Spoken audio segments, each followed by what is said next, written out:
ولا نذير له ولا وزير له ولا مشير له ولا نعيم له وأشهد أن لا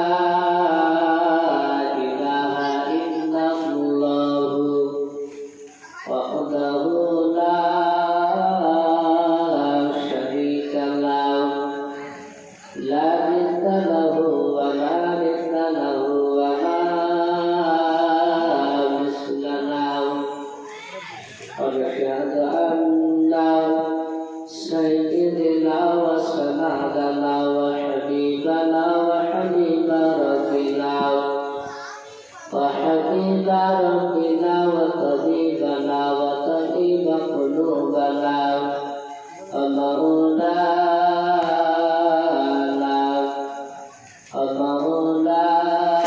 ومولانا محمد عبده ورسوله أعوذ بالله من الشيطان الرجيم بسم الله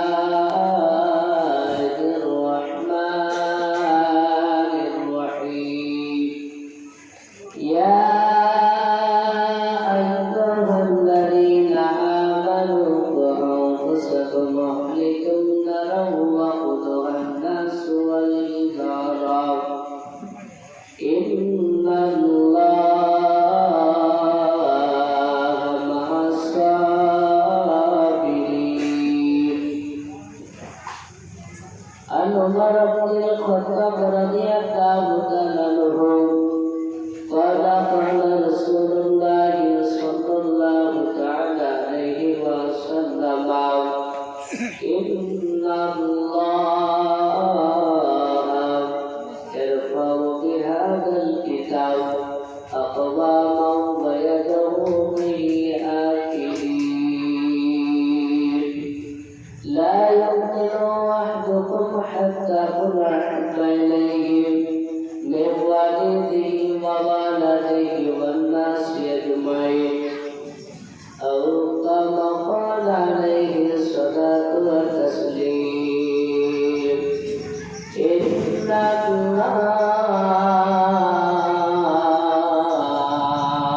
الله وملائكته يصلون على النبي يا أيها الذين آمنوا صلوا عليه وسلموا تسليما شكرا لله تشهد اللهم صل على محمد وعلى آل محمد كما صليت على إبراهيم وعلى آل إبراهيم إنك حميد مجيد اللهم بارك على محمد وعلى آل محمد كما باركت على إبراهيم وعلى آل إبراهيم إنك حميد مجيد তোমার মতো দয়ার নবী আর হবে না তোমার মতো দয়ার রাসূল আর পাব না তোমার মতো দয়ার নবী আর হবে না তোমার মতো দয়ার রাসূল আর পাব না আর দিও দেখা ও নবী চলে যেও না তোমার মতো দয়ার নবী আর হবে না তোমার মতো দয়ার রাসূল আর পাব না তোমার নামে তোর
জন্দাবার সেই কালো পাক নবী মোহাম্মদ হর জন্দাবার সেই কালো শাফিয়ানা মোহাম্মদ।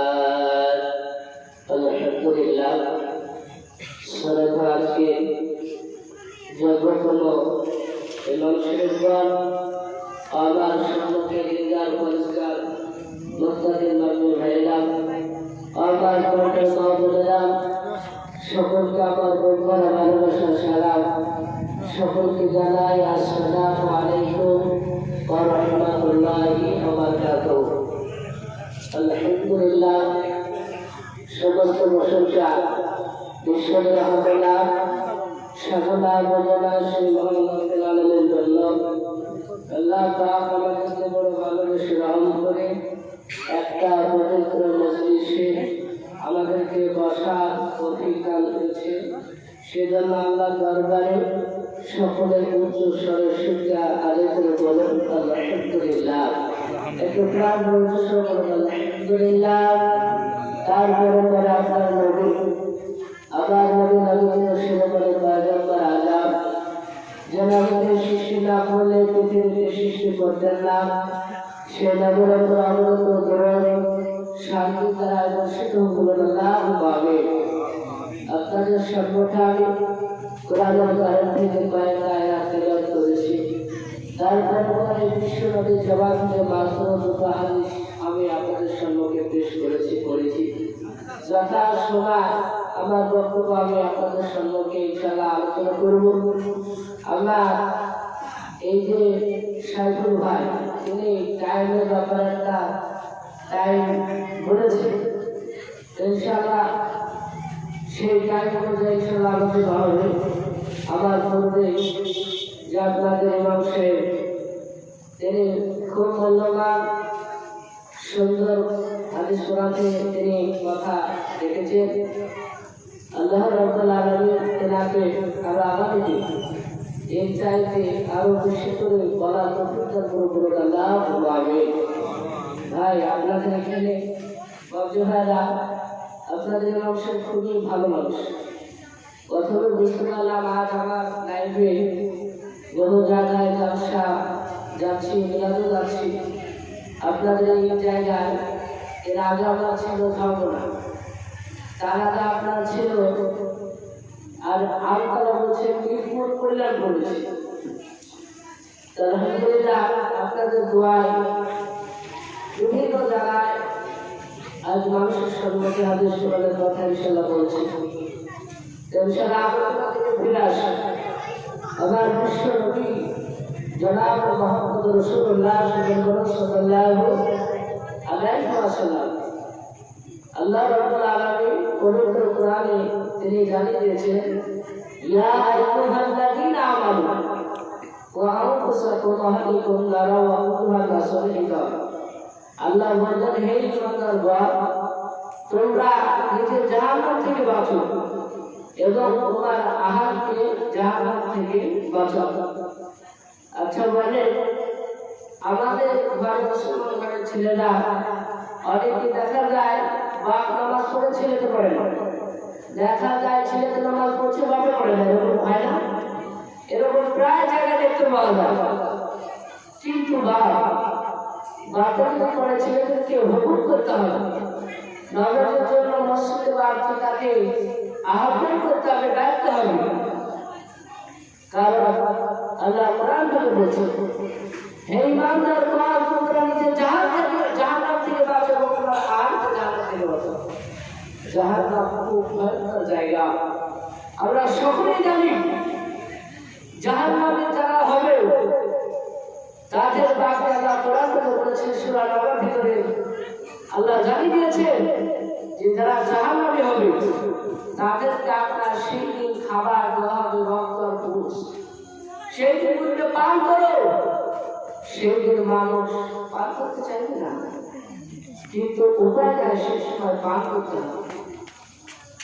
আর যারা জান্নাতি হবে, আমরা রাসূল বলছেন যারা জান্নাতি হবে, আল্লাহ কোরআন বলেছে, وعملوا الصالحات لهم جنات النعيم আল্লাহ পাক বলেন যারা নিশ্চয়ই ঈমান এনেছে সৎ কাজ করেছে তাদের জন্য আল্লাহ করে রেখেছে বলেন কি করে রেখেছে জান্নাত তাহলে সেই জান্নাতীরা জান্নাতি ব্যক্তিরা যখন জগৎ থেকে আপনার যেটাই আপনার বের হবে আপনার সঙ্গে সঙ্গে সেটাই করে নিতে হবে কখনো আপনার কখনো বিরিয়ানি আর আপনি যেরকম আপনার আনারস বলে হাজির হয়ে যাবে বিশ্বনবী বললেন ওইসব ব্যক্তি জান্নাতীরা সেই সময় তাদের পায়খানার যখন জ্বালা আসবে বেদনা আসবে সেই সময় নবীজি বলছেন যে একবার আপনার ঢেকুর উঠবে সঙ্গে সঙ্গে আপনার পেটের আপনার জ্বালা পায়খানা জ্বালা মিটে যাবে বলুন সুবহানাল্লাহ বিশ্বনবী আরো বললেন পেশাবে যখন জ্বালা আসবে তখন নবীজি বললেন যে তাদের শরীর থেকে অটোমেটিক ঘাম বেরোতে যাবে যখনই ঘাম বের হবে সঙ্গে সঙ্গে পেশাবের জ্বালা মিটিয়ে যাবে বলুন আলহামদুলিল্লাহ যারা জান্নাতি হবে আর যারা জাহান্নামী হবে তাদেরকে বাকি তাদেরকে পাক করতে যাবে আমরা জান্নাত যেতে চাই না জাহান্নাম যেতে চাই বলেন বা আমরা সকলে জান্নাত চাই ইনশাআল্লাহ সেই বিশ্ব নবীর কথা ইনশাআল্লাহ আপনাদের ইনশাআল্লাহ তুলে ধরবো ইনশাআল্লাহ আমরা সকলে নিয়াত করি যে সেই নবীর কথা শোনার পর আমরা জীবনে আমলে আমরা সকলে ঠিক করব বলুন ইনশাআল্লাহ বলুন ইনশাআল্লাহ আলোচনা থেকে ফিরে আসি আবার বিশ্ব নবী নবী জনাব মুহাম্মদ রাসূলুল্লাহ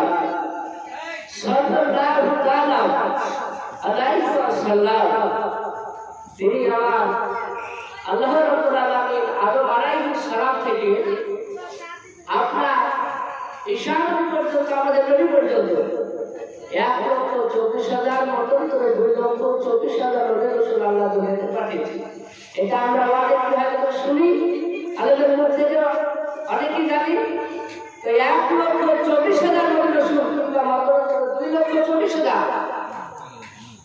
সমস্ত নবীর চাইতে আপনার বিশ্ব নবীকে আপনার নবী আমার নবী জনাব মুহাম্মদ রাসূলুল্লাহ সাল্লাল্লাহু আলাইহি ওয়াসাল্লামকে সমস্ত নবীর সরদার বলা হয়েছে বলুন সুবহানাল্লাহ সেই নবীর কথা হিসেবে আপনাদের সম্মুখে ইনশাআল্লাহ আমি তুলে ধরব সেই নবী আবার তার 25 বছর যখন আপনার বয়স ছিল আর ওই খাদিজা 40 বছর বয়স ছিল কিন্তু নবীর সঙ্গে বিবাহ পূর্বে কেতাবে লিখছে 2 জায়গা বিবাহ হয়েছিল কয় জায়গা দিলেন 2 জায়গা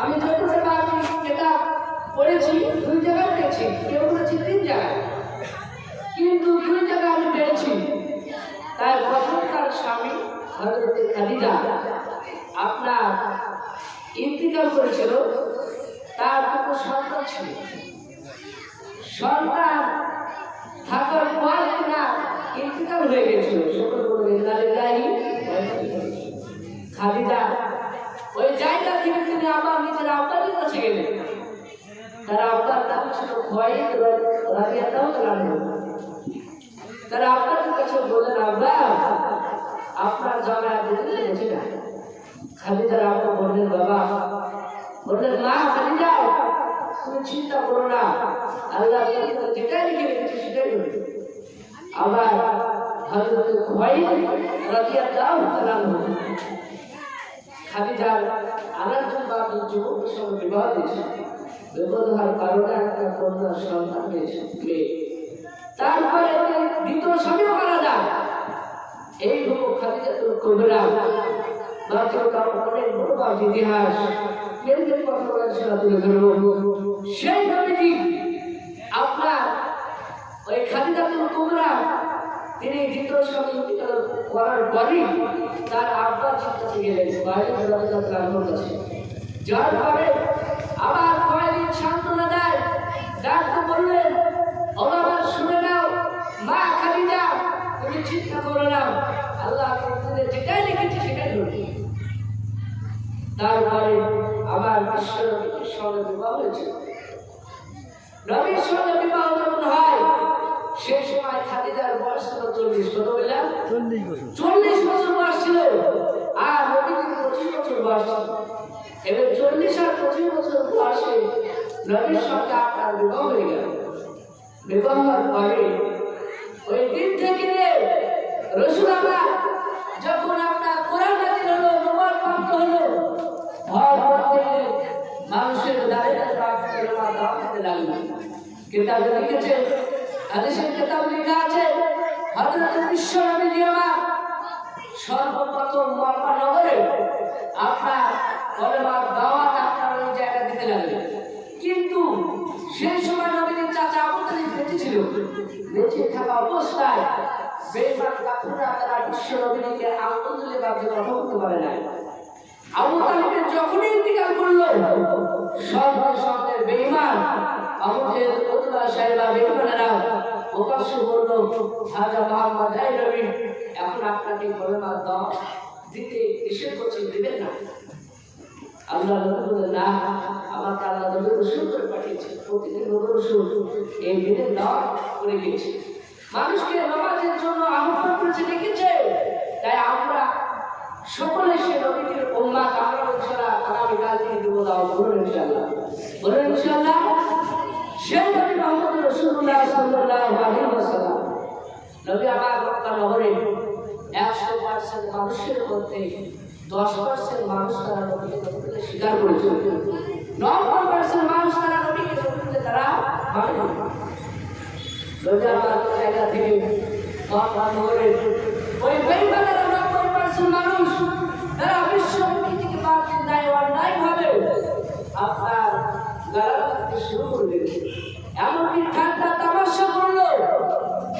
আমার বিশ্বনবী জনাব মুহাম্মদ রাসূলুল্লাহ সাল্লাল্লাহু আলাইহি ওয়াসাল্লাম নবী আমার ওই মক্কা নগরের বাবা, বেঈমানদের অত্যাচার বাবা, মক্কা ছেড়ে আপনার তায়েফ নগরে বাড়ি যখন প্রবেশ করলাম, আপনার নবী আমার চিন্তা করলেন, আল্লাহ, ওই তায়েফ নগরে আপনার 3 জন বাদশা ছিল।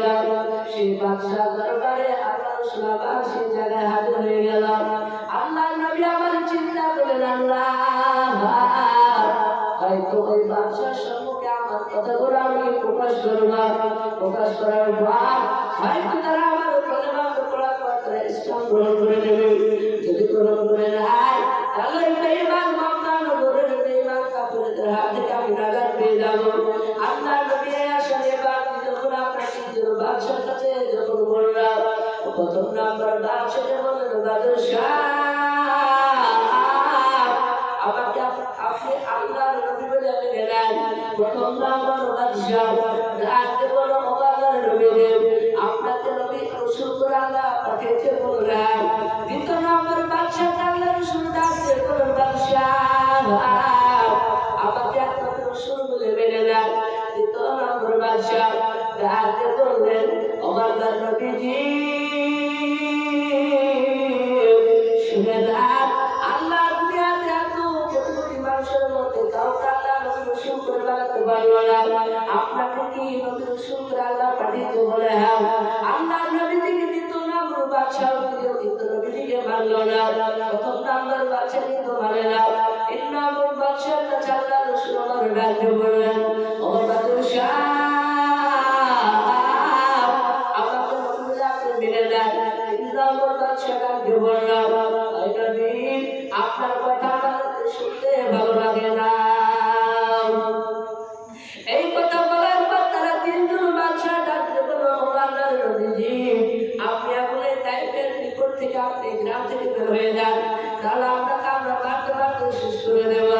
আল্লাহ নবীজি যখন উঠতে যাবেন, বাবা হাদিসের কেন্দ্র বাজায় আবার বিশ্ব নবীজি ওই বেঈমানেরা 3 জন বাদশাহ তারা তায়েফ নগরের বাচ্চা ছোট বড় ছেলেদেরকে বাবা সকলকে আপনাকে জানিয়ে দিলাম, বাবা, সেই নবী মুহাম্মদকে তোমরা মেরে এই সময় এই তায়েফ নগর থেকে তাকে বিদায় করে দাও। সঙ্গে সঙ্গে 3 জন বাদশার কথা শুনে বাবা বাচ্চা ছোট বড় ছেলেরা তারা বিশ্ব নবীর কাছে আসার পর সকালে পাথর দিয়ে মেরে দিলাম আল্লাহ রাসূলের কপাল দিয়ে বাতের রক্ত আপনার ঝরতে লাগলো বেঈমানের বাতি চিনতে পারলো না যে নবী আমার একবার হাসলে বাপি জান্নাতের মর্যাদা বেড়ে যেত একবার কান্না করে জাহান্নাম করে বাপি কাঁপতো করে বাবা সেই নবীকে বেঈমানেরা চিনতে পারলো না আল্লাহর নবী আমার কান্না করে ইমানদের বাপি দিলেন হলো না এই বাবা বেঈমানেরা আবার আপনার ওই পাথরখানা করে বাপি নবীজি আপনার কপালে মেরে দিলাম কপাল দিয়ে রক্ত আপনার প্রবাহিত হতে লাগলো আল্লাহ নবী কাঁদার বলল বাবা শুনে নাও তোমরা খবরদার আমাকে মেরো না তোমরা তোমাদের পয়গম্বর রাসূলকে তোমরা চিনতে পারলে না ওরে বাবা আমি তোমাদের কাছে আমি একটা কারণে এসেছি তোমরা জান্নাত থেকে পরিত্যাগ করার পর কি করে তোমরা জান্নাতে যেতে পারবে ওরে বাবা তোমরা আমাকে মেরো না আল্লাহ নবীকে তারা চিনতে পারলো না বিশ্বনবীর বাড়িতে আপনার আবার আঘাত করলাম এই ভোর বাবা রসুল আমার কেটে যায় তাদের বাতি দিলে বাতিল হলো না আল্লাহ নবীকে বাবা এই ভোরে আপনার দিনাই বিশ্বনবী থেকে আপনার 70টা পাথর পর্যন্ত আপনার মেরেছিল রসুল আমার হাওয়া করে বাতি চিৎকার করে কান্না করতে লাগলো ডাকতে বলল বাবা তোমরা আমাকে মেরো না সহ্য করতে পারি না রে বাবা তোমরা আমাকে মেরো না তারা বিশ্ব নবীকে বাপি ছাড়লো না তারা মারতে মারতে তুর্কিতে বাপি লিখেছে উব্বা বলে বেঈমান তিনি আপনার চলে আসলাম আসার পর নবীকে বাপি চাদর দিয়ে আপনার জড়িয়ে দিলাম তারা ওই উব্বা ডাকতে বলো শুনে নাও নবীজি এই সময় মারা বেঁচে থাকবে না সঙ্গে সঙ্গে বেঈমানরা তারা সমুদ্রে চলে গেলেন কিন্তু আমার আল্লাহ তাকে জীবিত রাখবে বাবা পৃথিবীর মানুষ যদি একদিক হয় আর আল্লাহ আমার যদি ওই বান্দাকে যদি নবীকে রাসূলকে যদি বেঁচে রাখে পৃথিবীর কোনো বেটা মারতে পারবে কি বলেন পারবে না আর আল্লাহ যাকে মারবে পৃথিবীর কোনো বেটা বেঁচে রাখতে পারবে না আর আল্লাহ যাকে জীবিত রাখবে পৃথিবীর কোনো বেটা মারতে পারবে না আল্লাহ রাসূল আমার ওই সময়টা আপনার সেই সময় নবীজি আমার মৃত্যু হয় নাই আল্লাহ রাসূল আমার যে হাত ধরে বাকি দোয়া করতে লাগলেন ও মাওলা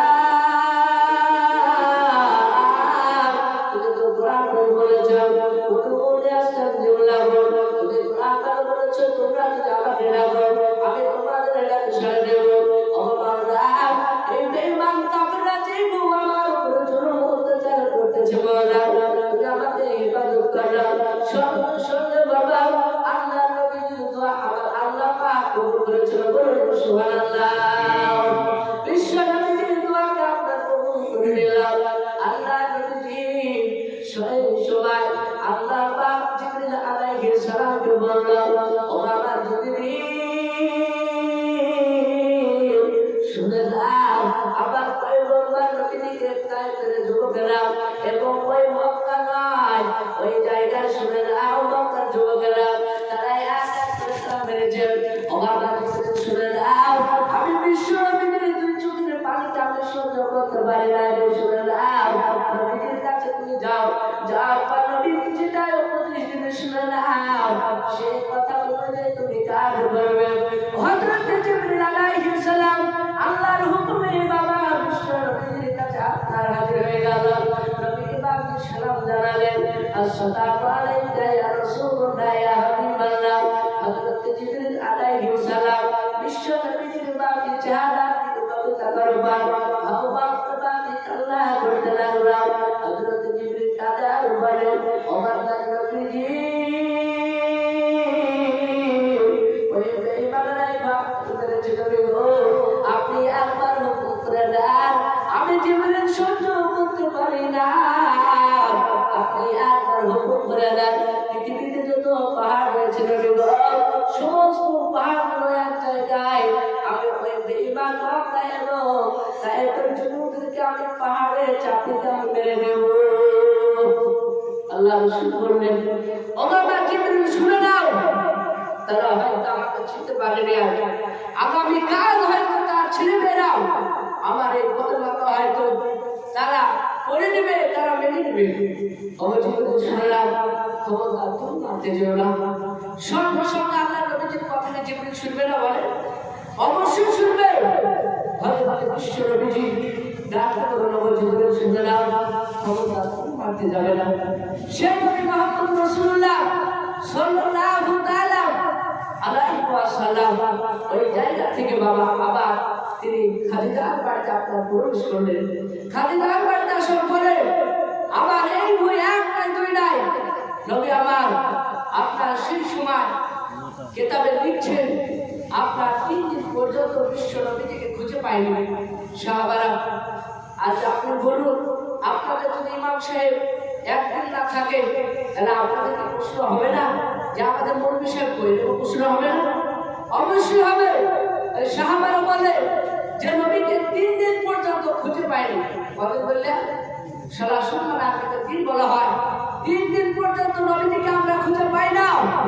সঙ্গে সঙ্গে কিতাবে লিখছে আপনার সেই সময় হযরত ওমর আর হযরতে আবু বকর সাহাবারা পাশে দিকে ফায়ার হয়ে গেছে।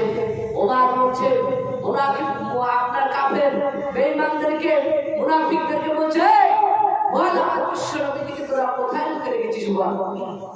মুনাফিকেরা কাফেররা তারা কাঁপতে কাঁপতে বলল ওমর শুনে না নবীর সাহাবা সেই নবীকে কোথায় গেছে আমরা বলতে পারবো না, আমরা নবীকে লোকে আমরা রাখি না, লোকে রাখি নাই বলে। তাই বলে হ্যাঁ সঙ্গে সঙ্গে আল্লাহ রাসূলের সাহাবা আবু বকর আর হযরত ওমর ফারুক রাদিয়াল্লাহু তাআলা আনহু দুইজন সাহাবা কিতাবে লিখছে পাহাড় আর পাশ করে যাওয়ার পরে দেখলেন বাবজি সেই জায়গায় গুহা দেখতে পাওয়া যায়।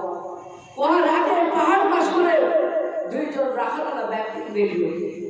আল্লাহ নবী জনাব মুহাম্মদ রাসূলুল্লাহ সাল্লাল্লাহু তাআলা আলাইহি ওয়াসাল্লাম নবীর সাহাবা আবু বকর ওমর এই রাখালা ব্যক্তিকে ডাক দিয়ে বললেন, ও রাখাল ভাই তুমি তাড়াতাড়ি বলো আমার বিশ্ব নবীকে তুমি কি দেখেছো? বলো। ওই রাখাল ডাক দিয়ে বলল, ভাই ও আবু বকর তোমার শুনে নাও, আজ 3 দিন পর্যন্ত একজন ব্যক্তি ওই ওয়াক্তে প্রবেশ করার পর ইয়া উম্মত উম্মতি বলে কান্না করতে শুরু করে দিয়েছেন। বলে তাই বলে হ্যাঁ ওই রাখাল আরো বলে অপরাধীর সাহাবারা ওমর আবু বকর শুনে দাও সেই ব্যক্তিকে আমরা চিনি না, কিন্তু ব্যক্তি আজ 3 দিন পর্যন্ত কান্না করার কারণে এমনকি আমার ওই পুকুরি এমনকি হরিণ পর্যন্ত তোমরা বললাম ওই ব্যক্তির ওই ব্যক্তি কান্না করার কারণে আজ 3 দিন পর্যন্ত ভাস্ত দূরের কথা আজ 3 দিন পর্যন্ত পানি পান করে নাই। ধরে বলুন সুবহানাল্লাহ। তাই বলে হ্যাঁ আল্লাহ নবীর সাহাবাদের সম্মুখে আপনার হযরত রাখাল তাকে বলল, ও শুনে দাও আবু বকর ওমর এমনকি শুনে দাও ওই ব্যক্তির কান্নার কারণে আজ আমার এই মুখগুলো কান্না করতেছে। সে বুঝতে পারতে হইলে বাবা বলতে বাবা সেই নবীকে বাকি চিনতে করেছিল। আজ আপনি আমি সকলে নবীদের উম্মত সেই নবীকে চিনতে পারে না। ও বাবা ভাইরা আল্লাহ নবী বলে যারা আমার সুন্নতকে ভালোবাসবে তারা আমাকে ভালোবাসলো, যারা আমাকে ভালোবাসবে তারা আমার সঙ্গে জান্নাতে থাকবে। জোরে বলুন সুবহানাল্লাহ। ও বাবা ভাইরা আমার বিশ্ব নবীর সাহাবা আবু বকর আর ওমর দুইজন আপনার পানি ঝরতে লাগলো। তারা দুইজন সাহাবা আপনার ওই গুহার কাছে প্রবেশ করলো। আল্লাহ নবীর সাহাবা আবু বকর বিশ্ব নবীকে দেখার পর সালাম জানালেন, আসসালামু আলাইকা ইয়া রাসূলুল্লাহ ইয়া হাবিবাল্লাহ। আল্লাহ নবীজি ইয়া উম্মত উম্মতি বলে বাবা কান্না করে বাবা আবু বকর ডাক করতে লাগলো, ওমর নবীজি